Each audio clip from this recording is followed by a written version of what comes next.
Alors, je voudrais vous accueillir très cordialement à cette petite exposé. C'est toujours une grande joie pour moi de m'adresser sur ce thème, parce que si vous êtes ici, c'est que vous êtes intéressé à progresser spirituellement, et ça implique un certain nombre de conditions que nous allons examiner aujourd'hui et ouvrir quelques pistes. Et je voudrais commencer par mon histoire spirituelle préférée. Elle concerne un homme qui s'appelait, c'était en Inde il y a 80-100 ans, à l'époque où les jeunes partaient souvent à la recherche d'un grand maître. Et Mohan, dans sa vingtaine, part sur les routes à la recherche du grand maître. Et il était très dans la tête, dans sa spiritualité, Mohan. Et un jour, il rencontre au bord du chemin un maître un peu bedonnant, mais qui avait l'air très, très sage et de rayonner quelque chose de spécial. Et il s'arrête et le maître lui demande « Qu'est-ce que tu cherches ?» Et Mohan lui dit « La vérité !» Eh bien, la vérité, c'est que tu es là, debout, tu peux t'asseoir et boire le thé avec moi. Et intrigué, Mohan s'assied et décide de rester quelque temps avec ce maître, mais au bout d'un certain temps, il se fatigue parce que tout ce que le maître leur disait, c'était répéter le nom de Dieu. C'est une tradition de la spiritualité indienne, mais qu'on trouve aussi dans le Moyen-Âge chez nous, de répéter à longueur de journée un mot comme Dieu ou l'amour ou quelque chose, et c'est très puissant. Si je vous en parle, c'est que je l'ai pratiqué moi-même. Et un jour, il rencontre le grand maître qu'il cherchait, un spécialiste du Vedanta, qui connaissait toutes les Écritures de façon extraordinaire, qui pouvait commenter n'importe quel passage et qui satisfaisait vraiment ce besoin intellectuel de compréhension de Mohan. Et comme dans la tradition indienne, la journée, Mohan s'occupait des vaches de son maître, et le soir, eh bien, il restait auprès du maître à étudier. Et un jour, après quelques années, le maître décide d'aller au premier étage et quitte la vie terrestre. Et Mohan décide de reprendre la route à la recherche toujours d'un autre maître. Et un jour, il arrive dans un village complètement affamé, exténué. Et les villageois l'accueillent, c'était un très pauvre village, l'accueil. Et découvrant ses compétences, lui demande de rester dans le village parce qu'il n'avait pas de brahman. Et alors petit à petit, Mohan se fait un petit cercle de disciples qui venaient étudier avec lui. Et parmi ces jeunes, il y avait un jeune garçon qui s'appelait Sarala. Sarala avait la quinzaine, était absolument persuadé que Mohan était le maître, le grand maître qu'il cherchait, et qu'un jour Mohan lui donnerait le mot sacré, le mantra, qui, dans l'Inde, peut jouer un rôle fondamental dans la spiritualité. Et il reste toujours aux alentours de Mohan. Mohan était un peu irrité par Sarala, mais il le tolérait. Et à l'insu de Mohan, Sarala dormait sur le seuil de son maître au cas où, une nuit, il aurait besoin d'un service. Et une nuit, poussé par un besoin naturel, Mohan se lève et son pied heurte Sarala, couché sur le seuil, et il s'écrie « Toujours toi !» Et Sarala se lève d'un bond, persuadé qu'il avait reçu le mantra sacré, parce que le petit T, il a rempli le petit T, remplacé par un majuscule T, toujours toi, c'est-à-dire le divin. Et Mohan lui dit « Quitte le village et ne reviens jamais avant que je te rappelle. » Et Sarala, éperdu de joie, part en courant sur les grandes routes. Et à longueur de journée, il ne faisait que répéter « Toujours toi, toujours toi. » Un bœuf et un paysan, toujours toi. Un tigre dans la jungle, toujours toi. Des oiseaux qui chantaient, toujours toi. Toute sa vie était bercée par cela. Et petit à petit, son regard s'approfondit. On sent une spiritualité profonde, authentique, une présence avec un P majuscule en lui. Et un jour, il arrive dans un très beau village où une veuve venait de perdre son fils unique, adolescent. Et en Inde, traditionnellement, la situation des veuves était très très dure. Et pour une veuve de perdre son fils unique sur lequel elle comptait, c'était quelque chose de terrible. Et les villageois voient arriver, donc on avait déjà dressé le bûcher avec le corps dessus, et les villageois voient arriver Sarala et ils sentent cette spiritualité extraordinaire en lui et lui demandent s'il peut faire quelque chose. Et Sarala leur dit, écoutez, tout ce que je peux faire, c'est répéter le mantra que mon grand maître Mohan m'a donné. Et il s'installe au pied du bûcher et il se plonge dans ce toujours toi. Toujours toi. Jamais mécanique, toujours vécu du cœur. Et la spiritualité dont on parlera aujourd'hui, c'est la spiritualité du cœur.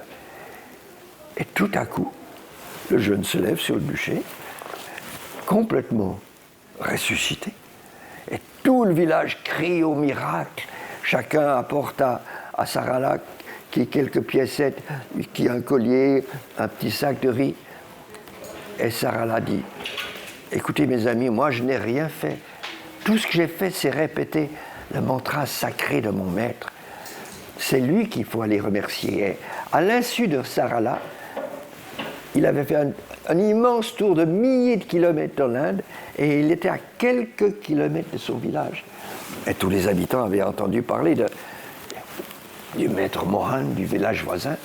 Et alors ils accourent tous au village de Mohan. Et Mohan voit arriver cette foule bigarrée, tout le monde parle en même temps. Il ne comprend rien. Petit à petit, il comprend que oui, qu'il avait un disciple qui aurait ressuscité un mort.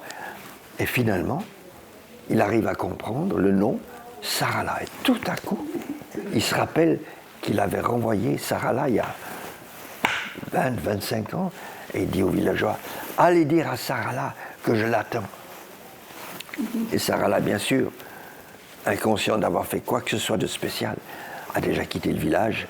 Mais sa présence était tellement lumineuse partout où il passait que les villageois le rattrapent rapidement et lui disent Sarala, ton maître Mohan t'attend. Ah, la grande nouvelle que Sarala attendait depuis des années. Et il s'en va au village et il tombe aux pieds de Mohan. Et Mohan le relève doucement et lui dit tu es bien Sarala? Oui, maître, c'est moi. Mais ils me disent que tu as ressuscité un mort. Oh, maître, tout ce que j'ai fait, c'est répéter le mantra sacré que tu m'as donné avant de me dire de quitter le village. Et tout à coup, Mohan voit cette lumière, cette présence dans la lettre de Sarala et il se ressent comme un vieux rabougri dont tout le savoir est dans la tête et dans le cœur. C'est sec. Et dans un moment d'humilité suprême, il se met aux pieds de Sarala et lui dit, maître, enseigne-moi. Pour moi, cette histoire est très profonde parce qu'elle va conduire à la deuxième histoire, mais surtout, c'est vraiment la spiritualité vivante, qui est quelque chose qui fait partie de chaque instant de la vie, qui porte la vie, qui l'illumine, qui lui donne son sens. Et pour moi, il n'y a pas d'autre spiritualité vraiment vécue. Et c'est ce dont nous allons tâcher de parler aujourd'hui. Nous vivons dans une société qui, heure après heure, presque partout, cherche à nous voler notre attention. par 1000 distractions et à nous imposer son attention. Consommer, consommer, consommer. Nous sommes assaillis, bombardés à longueur de journée de messages qui nous tirent hors de nous-mêmes. Or, notre identité, on peut seulement la trouver en nous-mêmes, même pas dans des maîtres, dans des enseignements extérieurs, mais dans notre propre cœur. Et dans une telle société, vivre sa spiritualité, vraiment la vivre au quotidien, n'est pas une sinécure. Ça demande une attention et surtout une consécration et une intention intense. Et je vais vous raconter maintenant ma deuxième histoire spirituelle qui est extrêmement brève. C'est un grand gourou en Inde qui a un grand ashram et de nombreux disciples. Et l'ashram est juste au bord d'une rivière. Et un jour, un de ses disciples vient vers lui et lui dit « Oh maître, j'ai tellement envie de découvrir l'illumination.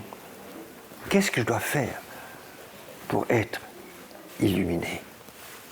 Et le maître le regarde avec un mélange de tendresse, mais aussi un certain scepticisme. Et lui dit « Je vais te montrer. Viens avec moi à la rivière. » Et le disciple, déjà presque frétillant, s'attend à ce que son maître lui montre un rituel sacré spécial. Et ils descendent vers la rivière. Et le maître lui dit « Agenouille-toi au bord de la rivière et mets ta tête au-dessus de l'eau, parce que l'eau était presque à la hauteur de la berge. » Et là, le disciple est persuadé que le rituel sacré va démarrer. Et il se met à genoux. Il met sa tête au-dessus de l'eau. Et le maître prend sa tête et la fiche sous l'eau et la maintient fermement. Et au bout d'un instant, le disciple commence à gigoter. Finalement, il arrive à se libérer de l'emprise du maître, crachant de l'eau de tous les orifices, totalement stupéfait. Et le maître lui dit « Le jour où tu voudras l'illumination aussi intensément que tu voulais respirer, tu l'obtiendras. »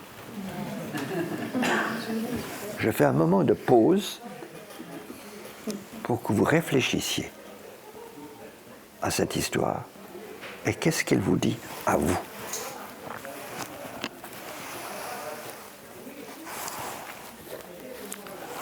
Progresser sur le chemin spirituel demande 3 qualités fondamentales. La sincérité, l'intention et la persévérance. Commençons par la sincérité.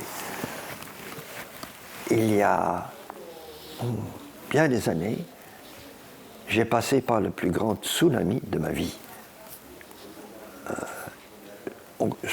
Certaines personnes croient que le chemin spirituel, c'est toujours un chemin illuminé par des petites fleurs, des chansons d'oiseaux, une sainteté croissante. Non.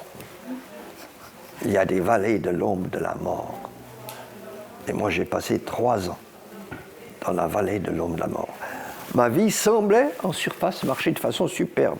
Un mariage fabuleux avec la femme que j'admire encore le plus au monde, la personne que j'admire le plus au monde.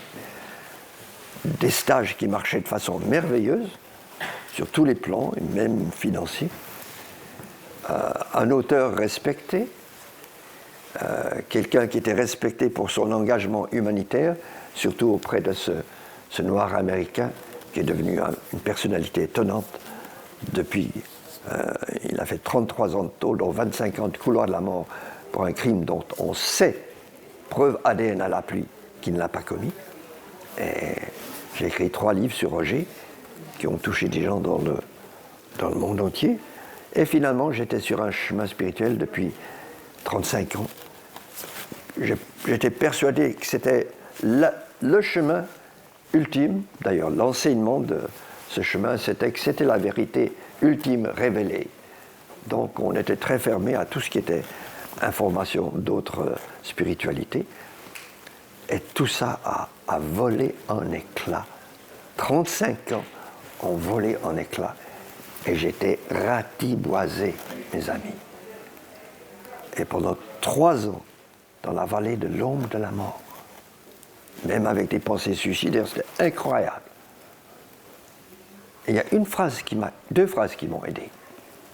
La première, c'est une phrase de Mary Baker Eddy, qui était une métaphysicienne américaine du 19e siècle, qui disait « Une profonde sincérité est sûre du succès, car Dieu s'en occupe. » Une profonde sincérité est sûre du succès, car Dieu s'en occupe. Et si le mot Dieu vous dérange, vous mettez univers, la source, l'intelligence cosmique, l'amour universel, ce que vous voulez. De toute façon, personne ne peut définir ce qu'est cette entité mystérieuse. Et je me suis accroché à ça pendant ces 3 années, et puis la grâce est intervenue et m'a sorti de mon tsunami. La deuxième qualité, c'est l'intention. Je crois qu'on ne réalise rien dans la vie sans une intention. C'est pas possible. Même se lever le matin, il faut une intention. Se brosser les dents, il faut une intention. Partir au travail, il faut une intention. Grimper l'Everest en short, comme a fait un Autrichien ou un Allemand célèbre, qui fait des choses extraordinaires, il faut une intention très forte. Il s'est fait enfermer dans des cubes de glace pendant des heures. Sa température n'a même pas baissé. Et là, j'avais une phrase de mon ami Roger du couloir de la mort devant mon bureau. Et cette phrase disait « Je suis suspendu à une corde par ma main droite. Ma main gauche était attachée derrière mon dos. Et quelqu'un me tire par les pieds. Et je m'accroche. Je m'accroche. Je m'accroche. » Et pendant 3 ans, je me suis accroché. Je me suis accroché. Et je me suis accroché. Et grâce à ça, je suis sorti de mon tsunami.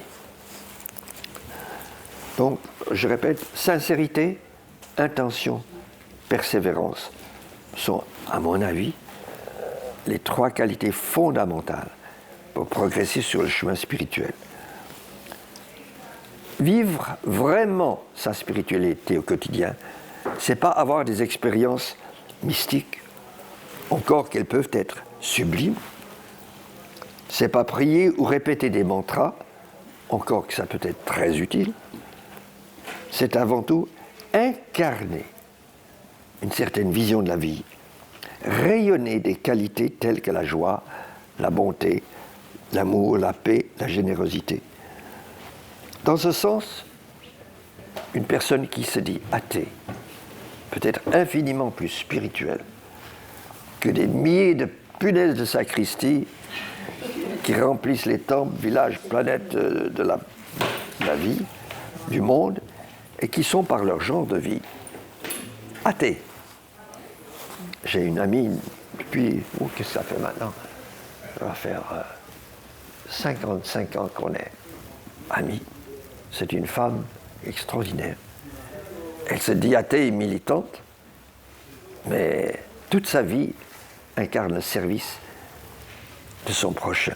Et pour moi, elle est profondément spirituelle, au sens où le service est une qualité spirituelle. Personnellement, je n'appartiens à aucune religion, aucune spiritualité, aucune mouvance spécifique, et je fais 100% mienne cette affirmation du Dalai Lama. Ceci est ma simple religion. C'est ma seule religion. Il n'y a pas besoin pour des temples, ni d'une philosophie compliquée. Notre pensée, notre cœur constitue notre temple, notre philosophie est la bonté. Alors moi je mettrais l'amour inconditionnel à la place de la bonté, mais c'est la même chose, vous comprenez bien. Et dans cet esprit, un de mes textes spirituels préférés se trouve dans le livre d'Ésaïe. Je voudrais le donner à toutes les punaises de sacristie de la planète, mais Ésaïe était donc un grand prophète juif qu'on trouve dans l'Ancien Testament. Et les Juifs, comme toutes les religions après un certain temps, étaient tombés dans un certain ritualisme, vraiment peut-être excessif par moments, et notamment le jeûne. Et Ésaïe écrit que nous sert de jeûner si tu ne le vois pas, de mortifier notre âme si tu n'as point d'égard pour la justice. Voici, vous jeûnez pour disputer, vous querellez. Vous ne le jeûnez pas comme le veut ce jour, pour que vos doigts soient entendus. Et là, il décrit le vrai jeûne, qui n'a rien à faire avec s'abstenir de nourriture. Et cela, le jeûne auquel je prends plaisir, un jour où l'homme humilie son âme, courber la tête comme un jonc, se coucher sur le sac et la cendre, ce que faisaient les gens. Est-ce là ce que tu appelleras un jeûne, un jour agréable à l'amour? Voici le jeûne auquel je prends plaisir. Détache les chaînes de la méchanceté, dénoue les liens de la servitude, renvoie libres les opprimés, et que l'on rompe toute espèce de joug. Partage ton pain avec celui qui a faim, et fais entrer dans ta maison les malheureux sans asile, les migrants qui tâchent de venir chez nous. Si tu vois un homme nu, couvre-le, et ne te détourne pas de ton semblable. Alors, ta lumière poindra comme l'aurore, et ta guérison germera promptement. Si tu donnes ta propre subsistance à celui qui a faim, si tu rassasies l'âme indigente, ta lumière se lèvera dans l'obscurité et tes ténèbres seront comme le midi. Tu seras comme un jardin arrosé, comme une source dont les eaux ne tarissent pas. Quel programme politique incroyable! Incroyable. Mais surtout, écoutez ça, il dit, si tu vois un homme nu, couvre-le, ne te détourne pas de ton semblable.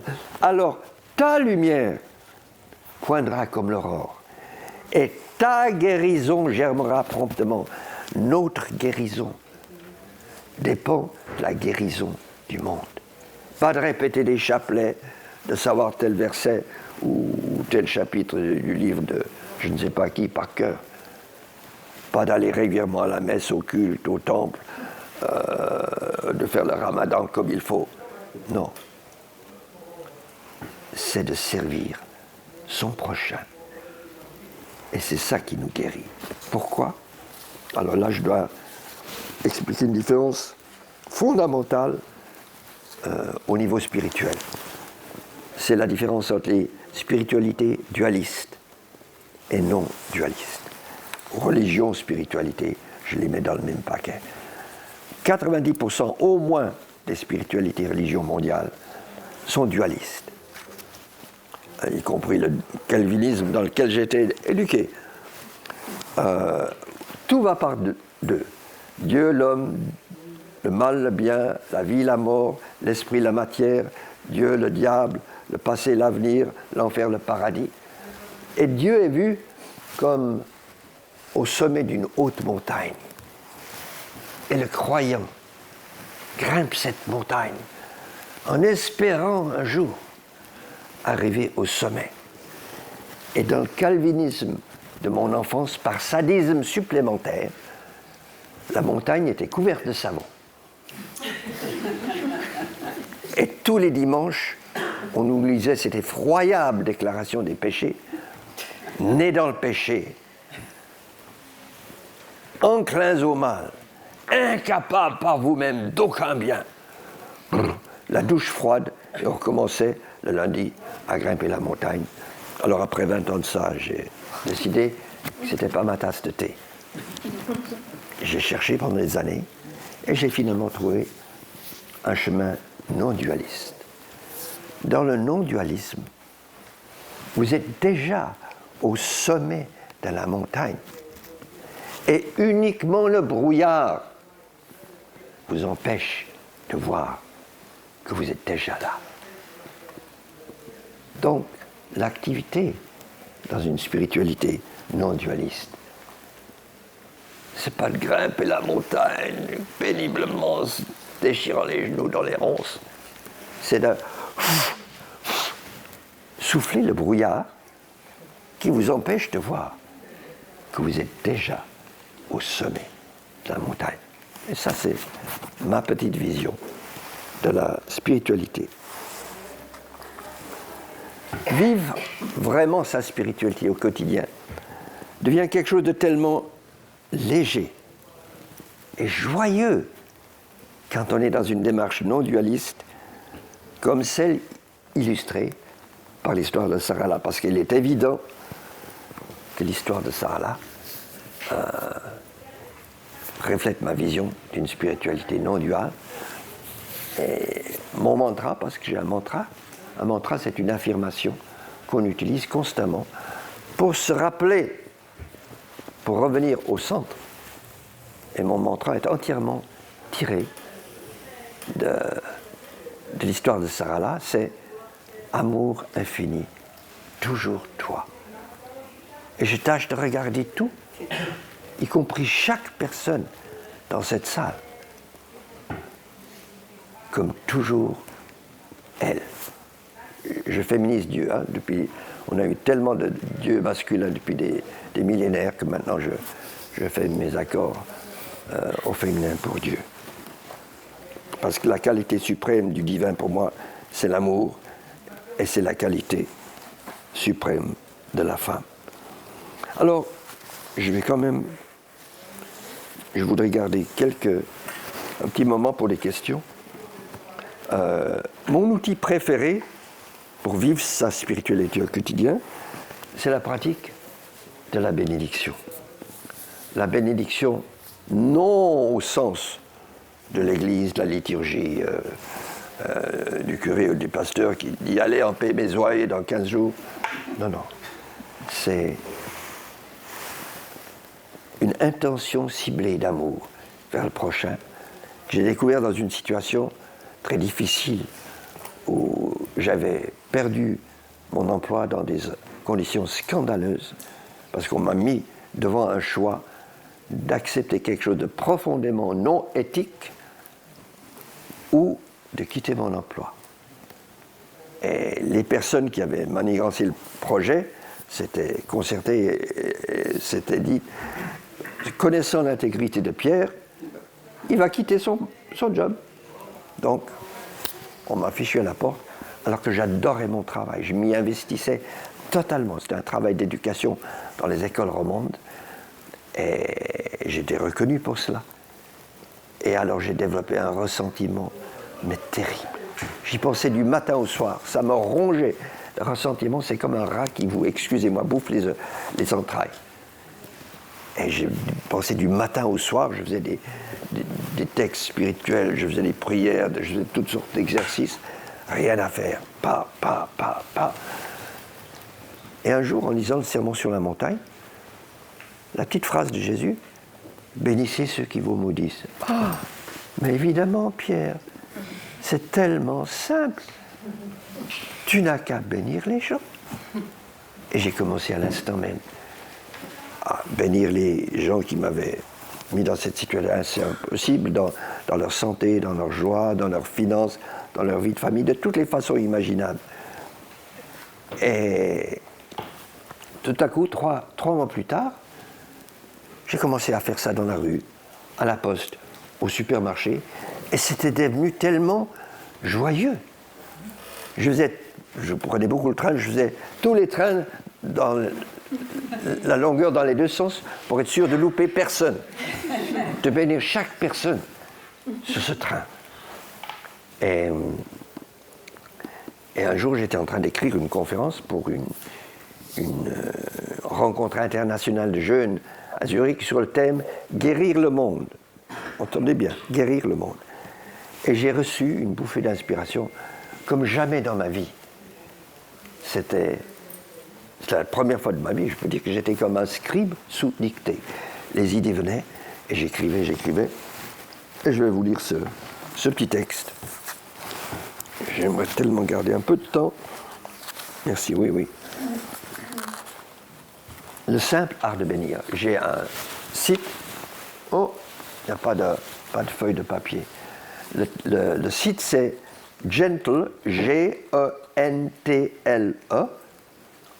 Gentle en anglais, G-E-N-T-L-E, art, A-R-T, of, blessing, B-L-E-2-S-I-N-G,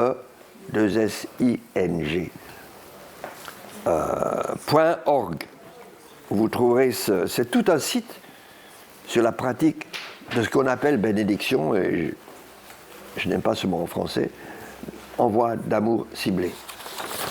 Et vous trouverez une vidéo extraordinaire faite par la webmaster qui a été vue par des centaines de milliers de personnes dans le monde avec ce texte. Au réveil, bénissez votre journée, car elle déborde déjà d'une abondance de biens que vos bénédictions font apparaître. Car bénir signifie reconnaître le bien infini qui fait partie intégrante de la trame même de l'univers. Il n'attend qu'un signe de nous pour se manifester. En croisant les gens dans la rue, dans le bus, sur votre lieu de travail, bénissez-les tous. La paix de votre bénédiction sera la compagne de leur chemin et l'aura de son discret parfum une lumière sur leur route. Bénissez ceux que vous rencontrez dans leur santé, dans leur travail, leur joie, leurs relations divines, à eux-mêmes et aux autres. Bénissez-les dans leur abondance et dans leurs finances.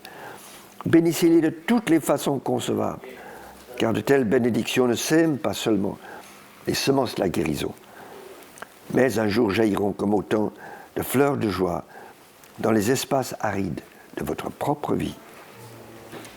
En vous promenant, bénissez votre village ou votre cité, ceux qui la gouvernent et ses enseignants, ses infirmières et ses balayeurs, ses prêtres et ses prostituées.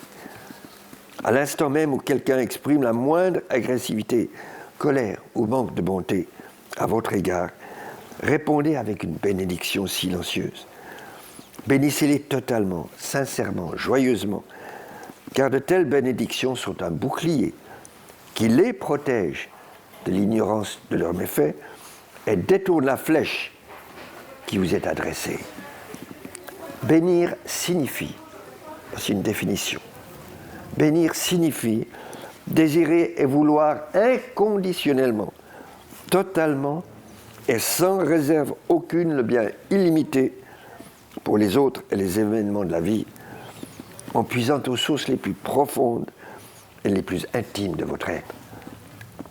Cela signifie révérer et considérer avec un émerveillement total ce qui est toujours un don du Créateur, et cela quelles que soient les apparences. Toujours toi, toujours toi, toujours toi. Celui qui est porté par votre bénédiction est mis à part, consacré, entier. Bénir signifie invoquer la protection divine sur quelqu'un ou quelque chose. Penser avec une reconnaissance profonde à elle, l'évoquer avec gratitude. Ça signifie encore appeler le bonheur sur quelqu'un, encore que nous ne soyons jamais la source de la bénédiction, mais simplement le témoin joyeux de l'abondance de la vie. Bénir toutes et tous, sans discrimination aucune, constitue la forme ultime du don. Car ceux que vous bénissez ne sauront jamais d'où vient ce rayon de soleil qui soudain perça les nuages de leur ciel, et vous serez rarement témoin de cette lumière dans leur vie.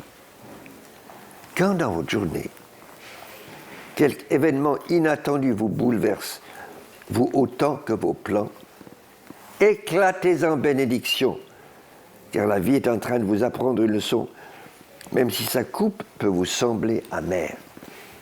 Car cet événement que vous pensez être si indésirable, vous l'avez en fait suscité. Vous l'avez en fait suscité, afin d'apprendre la leçon qui vous échapperait si vous hésitiez à le bénir. Les épreuves sont des bénédictions cachées, et des cordes d'anges suivent leurs traces. Parenthèse. Les 3 années de tsunami total. Aujourd'hui, je dis merci à la vie. Parce que j'avais besoin d'un dégrossissage à l'eau de Javel pure, et je l'ai obtenu. Bénir signifie reconnaître une beauté omniprésente, cachée aux yeux matériels. C'est activer la loi universelle de l'attraction qui, du fond de l'univers, amènera dans votre vie exactement ce dont vous avez besoin dans le moment présent, pour grandir, progresser et remplir la coupe de votre joie. Quand vous passez devant une prison, bénir, c'est inverser les apparences matérielles. C'est ça. Quand vous passez devant une prison, bénissez ses habitants dans leur innocence et leur liberté, leur bonté, la pureté de leur essence et leur pardon inconditionnel. Car on ne peut qu'être prisonnier de l'image qu'on a de soi-même. Et un homme libre peut marcher sans chaîne dans la cour d'une prison, Mandela, tout comme les citoyens d'un pays libre peuvent être prisonniers quand la peur se tapit dans leurs pensées. Peur des migrants. Quand vous passez devant un hôpital, bénissez ces patients dans la plénitude de leur santé. Car même dans leur souffrance et leur maladie, cette plénitude attend simplement d'être découverte. Et quand vous voyez une personne en pleurs ou apparemment brisée par la vie, bénissez-la dans sa vitalité et sa joie. Car les sens ne présentent que l'inverse de la splendeur et de la perfection ultime que seul l'œil intérieur peut percevoir. Il est impossible de bénir et de juger en même temps. Alors maintenez en vous ce désir de bénir comme une incessante résonance silencieuse, comme une incessante résonance intérieure et une perpétuelle prière silencieuse. Car ainsi, vous serez de ceux qui procurent la paix. Et un jour, vous découvrirez partout la face même de Dieu. Toujours toi, toujours toi, toujours toi. Post-scriptum, c'est le plus important, il est en lettres grasses. Et par-dessus tout, n'oubliez pas de bénir cette personne merveilleuse, totalement belle dans sa vraie nature et si digne d'amour que vous êtes, vous. Et pour ceux qui ont de la peine à croire ça, ou peine à se bénir, je vous propose un petit exercice que je propose dans mes stages. C'est de vous mettre tous les matins devant votre miroir et de répéter lentement « Je m'accepte entièrement. Je me respecte totalement. Et je m'aime inconditionnellement comme l'être divin que je suis. Je respecte, je m'accepte entièrement, je me respecte totalement et je m'aime inconditionnellement comme l'être divin que je suis. » Alors, j'aurais besoin d'encore 2 heures, mais j'ai encore 10 minutes, c'est dramatique. Je voulais faire une discussion, mais il y a encore 1 ou 2 points. J'ai publié 2 des bouquins. Un sur Vivre ma spiritualité au quotidien, qui est la présentation globale de l'art de bénir. J'en ai pris quelques-uns, si quelqu'un veut en acheter un, j'en aurai environ 8. Et un deuxième qui vient de sortir, qui est mon best-seller en ce moment, Pensée bienveillante à s'offrir et offrir. Ce n'est en fait que des textes de bénédiction, mais l'éditeur, je pense, et moi, avons décidé qu'on ne voulait pas le mot bénédiction dans le titre, parce que ça détourne les gens. Hein. Tout le monde, tellement de gens sont échaudés par leur éducation religieuse et toutes ces bénédictions artificielles et mécaniques. Mais c'est en fait des textes qui vous aideront, vous, à vivre votre spiritualité. Ok, d'accord. C'est noté, c'est noté. Et celui-ci, c'est 75 bénédictions sur toutes sortes de thèmes imaginables. Et je vais vous en lire deux. Le premier sur quelque chose qui me touche très profondément, c'est les enfants des rues. Et vous aurez toutes sortes de bénédictions sur des thèmes sociaux internationaux.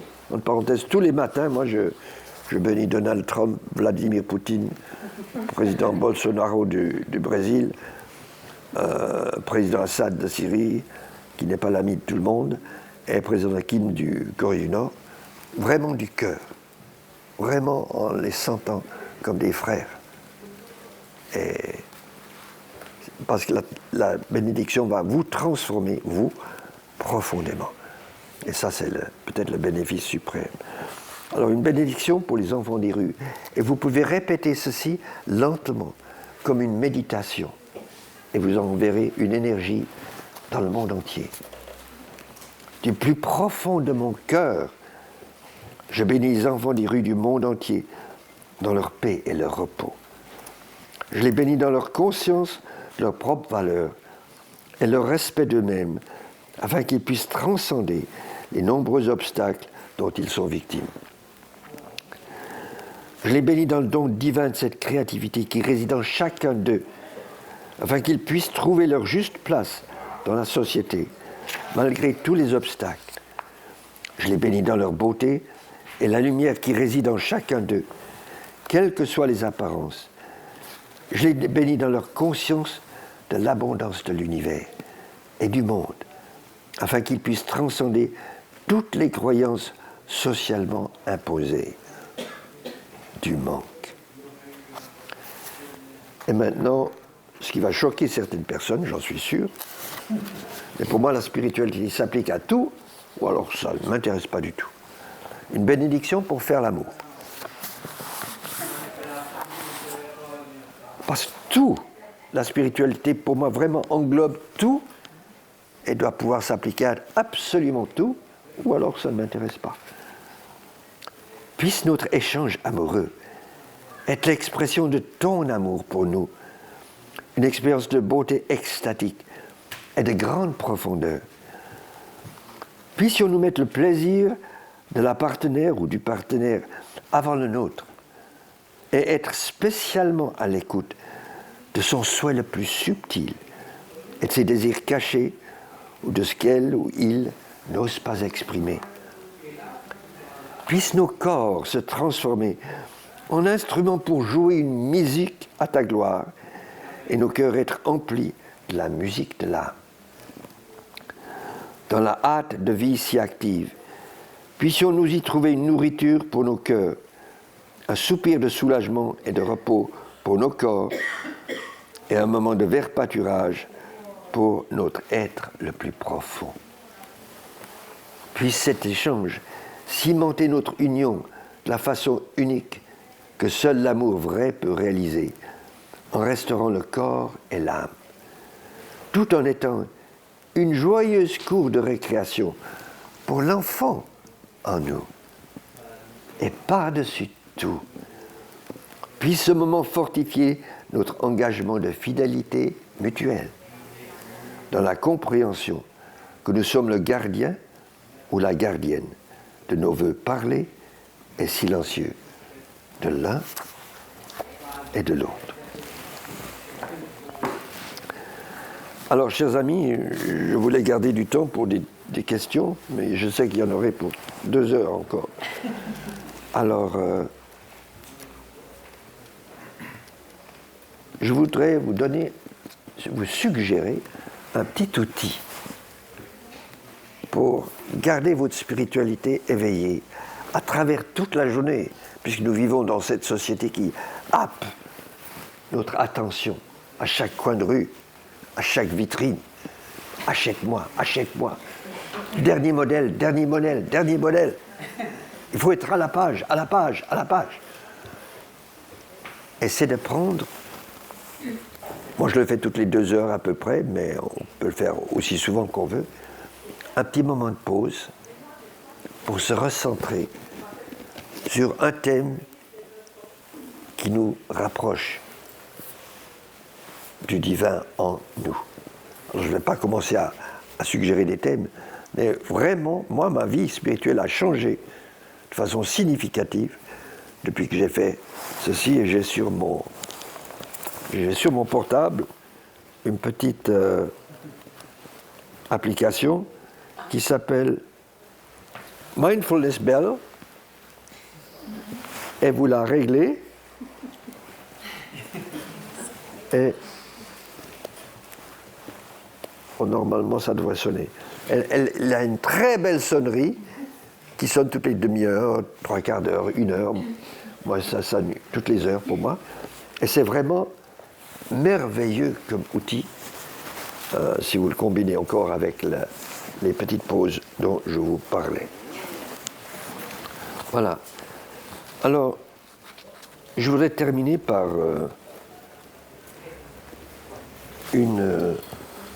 l'expérience la plus importante de ma vie, sur laquelle je tâche de baser toute ma vie, et qui me renforce quotidiennement dans cette vision que nous vivons dans un monde, cette conviction que nous vivons dans un univers infiniment bienveillant, qui veut notre bien, au-delà de tout ce que nous pouvons imaginer, et dont l'essence même, la base, la substance, est l'amour. J'étais en Afrique pour la réunion du conseil d'administration d'une grande organisation paysanne qui fut la plus grande de toute l'Afrique, des paysans de la base. C'était à Waïgouya, une ville du Burkina Faso. Le dernier jour, j'attrape la dysenterie. J'étais membre du conseil d'administration, un des membres fondateurs de l'association. Et le dernier jour, j'attrape la dysenterie. Alors au début, c'est pas grave, mais c'est en kikinant parce qu'il faut toujours courir au petit coin. Et je prends tout l'après-midi pour faire un travail spirituel, parce qu'à cette époque, j'étais dans un mouvement de guérison spirituelle. Et il semblait que c'était parti. Le soir, je suis allé manger dans un restaurant africain avec une collègue burkinabé. Et le lendemain, en repartant pour l'aéroport, ça reprend. Et dans l'avion, j'étais avec mes affirmations, mes textes spirituels, je priais, mes mantras, tout ça.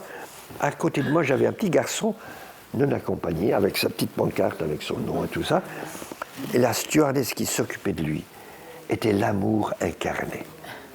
C'est incroyable. Elle était comme si c'était son propre enfant. Elle venait tout le temps voir s'il était OK.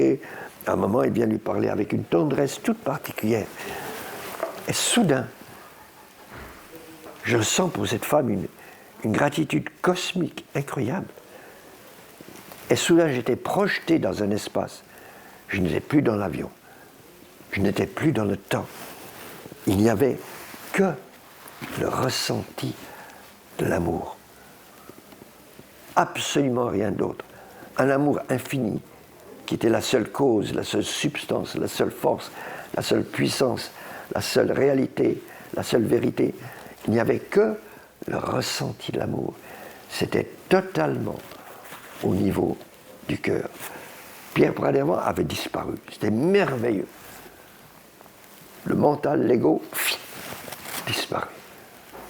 Et pendant quelques instants, je ne sais pas si ça a duré 5 minutes ou une demi-heure, puisque j'étais hors du temps, la conscience divine était ma conscience. C'est aussi votre conscience. Et cette conscience était totalement amour. Et tout à coup, je reviens dans l'avion, je sens quelque chose qui bouge dans mes entrailles. En quelques secondes, la dysenterie disparut. Mais la vraie guérison, c'était ma vision de la vie.